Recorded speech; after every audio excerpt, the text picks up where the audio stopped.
Hello everyone, नमस्कार. स्वागत आहे तुमचं सुरभी निकम या यूट्यूब चॅनलमध्ये. आता तुम्ही म्हणत असाल खूप दिवसानंतर हा व्हिडिओ अपलोड झालेला आहे. तर हो, बरोबर आहे. खूप दिवस झालं मी कोणताही व्हिडिओ अपलोड केला नव्हता. पण ह्याचं सुद्धा कारण आहे. तुम्ही सर्वांनी मला विचारलं होतं की मला कोणतं कॉलेज अलॉट झालेलं आहे. तर मला VIT पुणे येथे CS कोर ही ब्रांच अलॉट झालेली आहे. आणि हेच एक कारण होतं की मला व्हिडिओ प्रोव्हाइड करता येत नव्हते, कारण की खूप सारा लोड होता. म्हणजे ॲडमिशन प्रोसेस आली, त्यानंतर शिफ्टिंग आलं. ह्या सगळ्यामध्ये मला खरंच टाईम नाही भेटला. आणि त्याचसोबत VIT पुणेची फ्रेशर्स पार्टीसुद्धा आत्ता नुकतीच पार पडलेली आहे. ह्याबद्दल तुम्हाला माहीतच असेल. आणि ह्याच फ्रेशर्स पार्टीमध्ये मी ॲज अ परफॉर्मर होते. सो मला प्रॅक्टिससाठी कॉलेजमध्ये अटेंड राहणं खूप महत्त्वाचं होतं. आणि त्यामुळे माझं दिवसभराचं शेड्यूल हे खूप टाईट असायचं. सो मी व्हिडिओज तुम्हाला जास्त प्रोव्हाइड करू शकले नाही. पण आता असं होणार नाही. आता आमचे सगळे इव्हेंट्स जवळपास झालेला आहे फ्रेशरचा. आणि लेक्चर्स जरी स्टार्ट झाले तरीही मी नक्की वेळात वेळ काढून तुम्हा सर्वांना गाईड करत राहणार आहे. आणि त्यासाठी तुम्ही माझ्या चॅनलला सबस्क्राईब नक्की करा, जेणेकरून माझ्या चॅनलवरती येणारी कोणतीही अपडेट तुम्ही मिस करणार नाही. तर त्याचसोबत आजचा व्हिडिओ तुम्हा सर्वांसाठी खूप महत्त्वाचा असणार आहे. कारण की आता आपल्याकडे राहिलेले आहेत फक्त 7 महिने. आणि या 7 महिन्यात मी जर स्टार्टिंगपासून सुरुवात केली, मी जर स्क्रॅचपासून अभ्यासाला सुरुवात केली तर होऊ शकेल का, हेच मी तुम्हाला आजच्या व्हिडिओमध्ये सांगणार आहे. पण त्याआधी मी जसं आधी तुम्हाला म्हटलं की VIT फ्रेशर्स पार्टी नुकतीच पार पडली. आणि जर मी तिथे होते तर त्याची थोडीशी झलक तुम्हाला नक्कीच दाखवू शकते. तर चला व्हिडिओला सुरू करूया. पण त्याआधी पाहूया VIT पुणे फ्रेशर्स पार्टीची ही छोटीशी झलक. Let's go.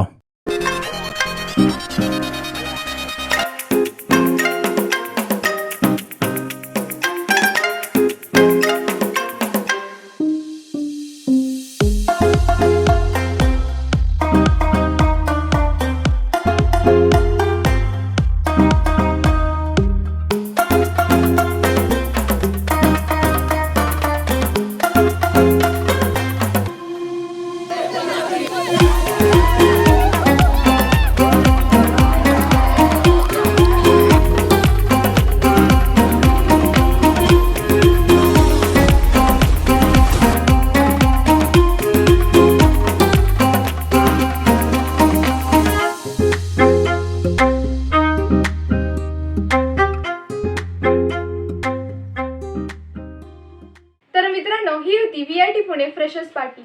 ही पार्टी यावर्षी 3 दिवस सलग चाललेली होती. आणि अशाच इव्हेंट्स जर तुम्हाला मजा घ्यायची असेल तर आधी CETचं प्रिपरेशन मन लावून करा, चांगले पर्सेंटाईल पाडा आणि महाराष्ट्राच्या टॉप कॉलेजेसमध्ये ॲडमिशन मिळवा. पण त्याआधी आपल्याला प्रिपरेशन तर करावीच लागेल. तर चला आता आपण आपल्या व्हिडिओला स्टार्ट करूया. जसं मी आधी म्हटलं की आत्ता आपल्याकडे फक्त 7 महिने उरलेले आहेत. आणि 7 महिने हे काही खूप मोठा टेन्युअर नाही आहे. आपल्याला या 7 महिन्यामध्ये जर स्क्रॅचपासून तयारी करायची असेल तर आपल्याला बेसिक कन्सेप्ट्स क्लिअर करावे लागतील. त्यानंतर काही डाऊट्स असतील ते क्लिअर करावे लागतील. आणि त्यानंतर रिव्हिजनचा पार्ट करावा लागेल. आता CETच्या प्रिपरेशनसाठी प्रायरली 3-4 वेळा रिव्हिजन करणं मस्ट आहे. कारण की इवन तुम्ही खूप जास्त कन्सेप्ट्स क्लिअर केला, तुमचं कितीही छान अभ्यास झालेला असू दे, पण जर रिव्हिजन झाली नसेल तर जास्त काही उपयोग होणार नाही आहे त्या प्रिपरेशनचा. कारण की रिव्हिजन तुम्हाला एक कॉन्फिडन्स देतं, तुम्हाला एक विश्वास देतं की तुम्ही ज्याचा अभ्यास केलेला आहे आणि जे क्वेश्चन्स तुम्हाला पेपरमध्ये विचारले जाणार आहे ते तुम्ही आन्सर करू शकाल. तर आता सर्वात आधी मी तुम्हाला इतकंच सांगू इच्छिते की जर तुम्ही अजूनही स्टार्ट केलं नसेल तर वेळ गेलेली नाही आहे. तुम्ही आत्तासुद्धा स्टार्ट करा. अजिबात वेळ घालवायचा नाही आपल्याला. तुम्ही आत्ता जसे छोटे छोटे कन्सेप्ट्स आहेत ते पटापट क्लिअर करून घ्या. आपल्याकडे खूप सारे ऑनलाईन प्लॅटफॉर्म्स आहेत. मी आधीसुद्धा व्हिडिओ बनवलेला आहे, त्यावरती मी या सगळ्या प्लॅटफॉर्मची माहिती तुम्हाला सांगितलेली आहे. सो प्लीज त्यांना फॉलो करा. त्यामुळे तुम्हाला खूप मदत होणार आहे तुमच्या प्रिपरेशनमध्ये. आणि त्याचसोबत आपल्याकडे खूप सारे क्रॅश कोर्स आहेत. सह्याद्री ट्युटोरियल्स ह्यांचंसुद्धा क्रॅश कोर्स आहेत, ते तुम्ही फॉलो करा. कारण की आपल्याला 2 गोष्टींचं प्रिपरेशन करायचं असतं. एक म्हणजे आहे बोर्ड्स आणि दुसरं म्हणजे CET. मग हे दोन्हीसुद्धा नीट सायमल्टेनियसली बॅलन्स कसं करायचं हे तुम्हाला ह्या क्रॅश कोर्समधून नक्कीच शिकायला मिळेल. आता नेक्स्ट जो पार्ट आहे तो आहे म्हणजे रिव्हिजन. आता तुमचा जर अभ्यास बऱ्यापैकी झालेला असेल तर ऑब्व्हियसली तुम्ही आत्तापासून रिव्हिजनला स्टार्ट केलं पाहिजे. पण रिव्हिजन म्हणजे एवढंच नाही की मी जे आधी शिकलोय ते पुन्हा पुन्हा अभ्यास करणं. रिव्हिजनमध्ये येतो तो म्हणजे मॉक टेस्टचा पार्ट. आता मॉक टेस्टला बरेच जण खूप घाबरतात. तर आय नो, मी सुद्धा इनिशियली घाबरायचे, कारण की मॉक टेस्टमध्ये जर आपल्याला कमी मार्क्स आले तर आपला कॉन्फिडन्स लो होतो. मग पुढे कसं होणार आहे, खूप एकदम टेन्शन येतं आपल्याला. पण आपल्याकडे दुसरा कोणताही पर्याय नाही आहे. जर आपल्याला एक चांगल्या लेवलवरती जायचं असेल तर इथे थोडंसं आपल्याला आपल्या भीतीशी लढायला लागेल. आपल्याला मॉक टेस्ट द्यावे लागतील. भलेही तुमच्या आता मॉक टेस्टमध्ये कमी मार्क्स येत असतील, नो प्रॉब्लेम, सगळ्यांचे येतात. कोणी पहिल्या मॉक टेस्टमध्ये 200 पैकी 190 किंवा 180 असे मार्क्स पाडत नाही. त्यांची सुरुवात सुद्धा 90 100 पासूनच होते. सो तुम्ही अजिबात लोड घ्यायचा नाही आहे की मी एवढा अभ्यास करतोय, रात्रंदिवस मी मेहनत घेतोय तरीही मला चांगले मार्क्स भेटत नाही आहेत. छोटे छोटे स्टेप्स घ्या. तुम्ही मेहनत घेताय, तुम्हाला माहिती आहे. सो तुम्ही जर ऑनेस्टली करत असाल तर तुम्हाला घाबरायची अजिबात गरज नाही आहे. त्यामुळे मॉक टेस्ट द्यायला विसरू नका. मॉक टेस्ट तुम्ही देताय तर दिल्यानंतर ते तशाच सोडून देऊ नका. त्यामध्ये काय चुकलंय, काय नाही चुकलंय, ते आपलं का चुकलं किंवा किती क्वेश्चन्स राहिले, टाईम आपल्याला कसा पुरला, कसा नाही पुरला, ह्या सगळ्याचं ॲनालिसिस करा. आणि हेच ॲनालिसिस तुम्हाला शेवटच्या पेपरपर्यंत खूप उपयोगाचं ठरणार आहे. हे मी माझ्या पर्सनल एक्सपिरियन्सवरून सांगत आहे. कारण की जर मी स्वतःच्या प्रिपरेशनमध्ये काही ऑब्झर्व केलं असेल ते होतं म्हणजे माझा मॉक टेस्टचा स्कोर. मी मॉक टेस्ट नोव्हेंबर डिसेंबरपासून स्टार्ट केल्या होत्या. आणि असं नाही की भलेही तुमचा पोर्शन पूर्ण कंप्लीट न होऊ देत, तुम्हाला मॉक टेस्ट द्यायच्या आहेत.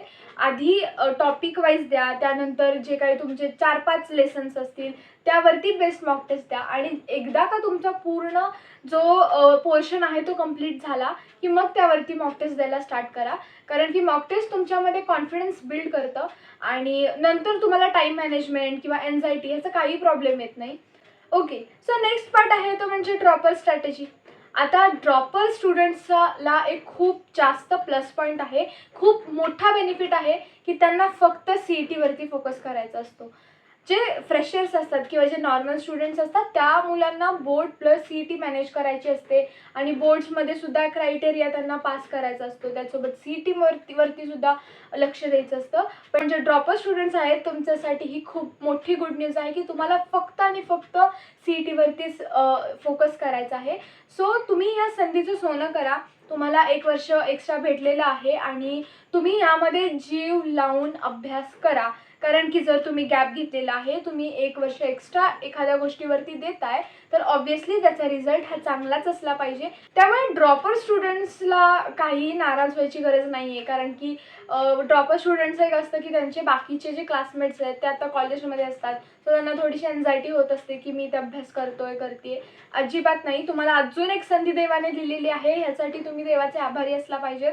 आणि तुम्ही पुन्हा नव्याने ह्या जर्नीला स्टार्ट करू शकता. आणि ऑब्व्हियसली तुम्ही केलेलीच आहे. सो आत्ताची प्रिपरेशन तुमचं चालू आहे. मी जसं आधी म्हटलं तसं तुम्ही फिजिक्समध्ये सगळे जे कोर कन्सेप्ट्स आहेत, छोट्या छोट्या कन्सेप्ट्स त्या क्लिअर करा. केमिस्ट्रीमध्ये सगळ्यात इम्पॉर्टंट असते ती म्हणजे रिव्हिजन करत राहावा. केमिस्ट्रीमध्ये तुम्ही रिव्हिजन केली नाहीत तर काही उपयोग होणार नाही. मग ते पुढचं पाठ आणि मागचं सपाट असंच होत राहतं. आणि मॅथ्समध्ये ऑब्व्हियसली फॉर्म्युलाज आहेत. जर तुम्ही माझं चॅनल आधीपासून फॉलो करत असाल तर स्टार्टिंगपासून मी मॅथ्ससाठी खूप साऱ्या स्ट्रॅटेजीज सांगितलेल्या आहेत, त्या तुम्ही फॉलो करा. त्याचसोबत मी तुम्हाला लास्ट व्हिडिओमध्ये खूप सारे यूट्यूब चॅनलसुद्धा सांगितलेले आहेत, सो ते सुद्धा तुम्ही फॉलो करा. आणि त्याचसोबत जे काही तुमच्या ऑनलाईन कोचिंग किंवा ऑफलाईन कोचिंगमध्ये आहे ते सुद्धा तुम्ही फॉलो केलं पाहिजे. तर आता मेन पार्ट आहे ते म्हणजे शेवटच्या 7 महिन्यात प्रिपरेशन करायचं कसं. तर 7 महिने आपल्यासाठी खूप इम्पॉर्टंट असणार आहेत. आपल्याला मन लावून यामध्ये प्रिपरेशन करायचं आहे. सो स्टार्टिंग विथ फिजिक्स आपल्याला फॉर्म्युलेज पाठ पाहिजेत. बोर्डसाठी असेल तर डेरिव्हेशन्स पाठ पाहिजेत. त्यानंतर एखाद्या टॉपिकमध्ये काय कन्सेप्ट आहे ते तुम्हाला फक्त नाव ऐकून सुद्धा एक्सप्लेन करता आली पाहिजे. इतका डीप स्टडी तुमचा त्या टॉपिकमधला झालेला हवा आहे. त्याचसोबत तुमचे टेक्स्टबुकसुद्धा क्लिअर हवेत. जे काही न्यूमरिकल्स असतात, सॉल्ड न्यूमरिकल्स स्पेशली, तुमचे सगळे पाठ नाही म्हणणार मी, पण खूपदा रिव्हिजन झाली पाहिजे त्याची. पाठ ह्यासाठी मी बोलले कारण की मोस्ट ऑफ द टाईम बोर्डमध्ये सेम क्वेश्चन्स येतात किंवा काही वेळा फक्त नंबर्स बदललेले असतात. सो तुम्हाला एकदा तो टाईप पाठ झाला ना की अशा टाईपचे क्वेश्चन्स येतात की तुम्हाला सोडवायला ऑब्व्हियसली ते खूप सोपं जातं. त्यानंतर केमिस्ट्रीमध्ये मी म्हणेन की तुम्ही रिव्हिजन, मी आधी म्हटलं तसं थेरी पार्ट खूप आहे. सो जर ऑर्गॅनिक केमिस्ट्री असेल तर रिॲक्शन्स रोज लिहित जावा, त्याचे चार्ट्स बनवा. तुम्ही कुठे अभ्यासाला बसत असाल तिथे तुम्ही ते चिटकवून ठेवू शकता. येता जाता तुमची नजर गेली की तेवढीच रिव्हिजन होऊन जाते. किंवा त्यापेक्षा बेस्ट आहे ते म्हणजे रोज लिहून काढायचे रिॲक्शन्स, जे काही कॅटलिस्ट आहेत किंवा जे स्पेशल नेम रिॲक्शन्स असतात त्या तुम्ही स्पेशली पाठ केल्या पाहिजेत. आणि केमिस्ट्रीमध्ये अजून सांगायचं झालं तर लास्टला जे थेअरीचे चॅप्टर्स आहेत ते सुद्धा तुम्ही बाय हार्ट केले पाहिजेत. एवढं काही जास्त मोठं काम नाही आहे केमिस्ट्रीमध्ये. केमिस्ट्रीमध्ये फटाक अभ्यास होऊन जातो आपला. सो जास्त टेन्शन घ्यायची अजिबात गरज नसते. आणि next moving on to maths. मॅथ्सचं फॉर्म्युलेज आर मस्ट. फॉर्म्युलेज पाठ करा. आणि मी जशी आधी माझी टेक्निक आहे 3R technique, रीराईट, revise and relearn. रीराईट म्हणजे तुम्ही रोज लिहित जावा फॉर्म्युलेज. रिवाईज म्हणजे रोज रिवाईज करत जावा.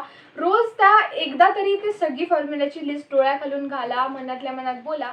आणि तिसरा म्हणजे रीलर्न. हे तुम्हाला माहीतच आहे की जर तुम्ही नवीन नवीन सम सॉल्व्ह करत आहात तर त्या सम्समध्ये नव्या प्रकारे फॉर्म्युलेज कसे इम्प्लिमेंट करायचे हे शिका.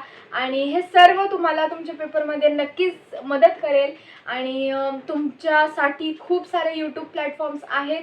मी तुम्हाला स्पेशली गाईड करणार आहे माझ्या पर्सनल एक्सपिरियन्सवरती बेस्ट. आणि त्यानंतर सह्याद्री ट्युटोरियल्स आहेत. महेश सर तुम्हा सर्वांना खूप हेल्प करत आहे. तुमच्यासाठी क्रॅश कोर्स आहे, यामध्ये ते तुम्हाला बोर्ड प्लस CET कशी मॅनेज करायची हे सुद्धा सांगत आहेत. अजून तुम्हाला काय पाहिजे प्रिपरेशनमध्ये, कारण की तुमच्याकडे इतके सगळे सोर्सेस आहेत, तुम्हाला इतकी हेल्प भेटते, ती सुद्धा यूट्यूबच्या द्वारे फ्रीमध्ये भेटते. तर ऑब्व्हियसली तुम्ही या सगळ्याचा वापर करून घेतला पाहिजे. तुमच्या स्वतःच्या इम्प्रूव्हमेंटसाठी, स्वतःच्या सक्सेससाठी तुम्हाला हे खूप मदत करणार आहे. आणि होप सो तुम्हाला माझा आजचा व्हिडिओ आवडला असेल. आय नो खूप दिवसांनी हा व्हिडिओ आलेला आहे, पण यापुढे मी व्हिडिओज अपलोड करत राहीनच. आणि आता जी नवीन जर्नी माझी स्टार्ट झालेली आहे त्याबद्दल तुम्हाला थोडं थोडं सांगत जाईल नक्कीच. पण त्याचसोबत तुम्हाला तुमची प्रिपरेशनसुद्धा चालू ठेवायची आहे. आणि CET आता काही जास्त लांब नाही आपल्यासाठी. आपल्याला मिनिट खूप महत्त्वाचं आहे. त्यामुळे मन लावून तयारी करा आणि भेटूया महाराष्ट्राच्या टॉप कॉलेजेसमध्ये. धन्यवाद.